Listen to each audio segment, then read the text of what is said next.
对于游戏玩家而言，2020年将会是最为重要的一年，不仅会有次时代 Xbox Series X 和 PS5，还会有老黄的30系新显卡。那么问题来了，对于想要升级游戏设备的你，在这三者中，你会选择哪一款呢？或者说哪一款的配置最高呢？下面就请跟着超级课来看看怎样选择一款最适合自己的次时代设备吧。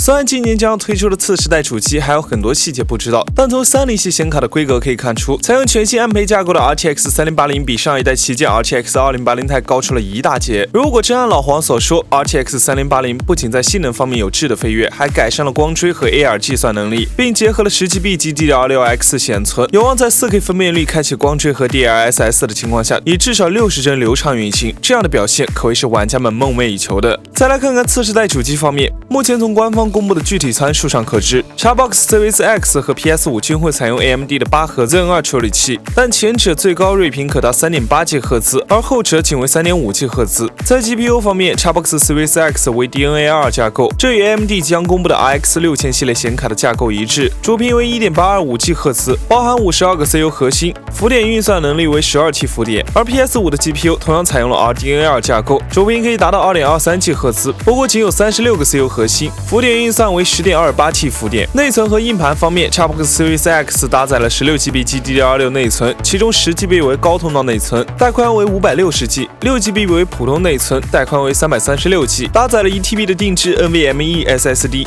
速度可达 2.4G 每秒。而 PS5 则搭载了全系带宽为 448GB 每秒的 16B GDDR6 内存和 825G 定制 NVMe SSD。其他方面 ，Xbox Series X 和 PS5 都支持光线追踪，并且还将采用无线切换技术，以减少游戏在读条方面的等待。作为对比，30系显卡的最高主频为 1.7G 赫兹，可超频至 2.1G 赫兹。RTX 3070拥有 8GB 的 GDDR6 显存 ，RTX 3080拥有 10GB 的 GDDR6X 显存，而 RTX 3090拥有 24GB 的 GDDR6X 显存。除此之外，3080的浮点运算能力为 30T 浮点，3070为 20T 浮点。可以看出，在游戏方面，30系显卡比 Xbox Series X 和 PS5 的表现都要更胜一筹。除开性能外，价格才是玩家们选择设备时最需要考虑的因素。尽管30系显卡的性能很强，但高性能的前提意味着高价格。目前 RTX 3070国行售价为3899元 ，RTX 3080的国行售价为5499元，而 RTX 3090的国行售价达到了11999元。就目前公布 ，Xbox Series X 港版售价为3880港元，约合人民币3423元。根据索尼最新公布 ，PS5 光驱版售价为499美元、499欧元和49980日元。这么一看的话 ，RTX 3070算是性价比较高的显卡了，